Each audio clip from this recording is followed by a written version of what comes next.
పెరికిట్లో కస్తూర్బా గాంధీ మహిళా హాస్టల్ నందు తేదీ 5 నాడు తెల్లవారుజామున 3:20 భారత్ కావేరి అనే ఇంటర్ ఫస్ట్ ఇయర్ మహిళ కాలకృత్య నిమిత్తము రూమ్కి వెళ్ళి తిరిగి వస్తుండగా కోతుల వెంబడించగా భయంతో టెర్రస్పై దూకి కింద పడగా తలకు కాళ్ళకు గాయాలైనవి.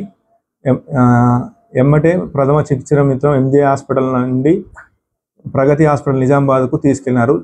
చికిత్స పొందుతూ ఈరోజు ఉదయం 8:30 ఆసుపత్రి నందు చనిపోయింది. ఇట్టి విషయంపై తన తండ్రి గణేష్ ఫిర్యాదు మేరకు కేసు నమోదు చేసుకొని దర్యాప్తు చేస్తున్నాము.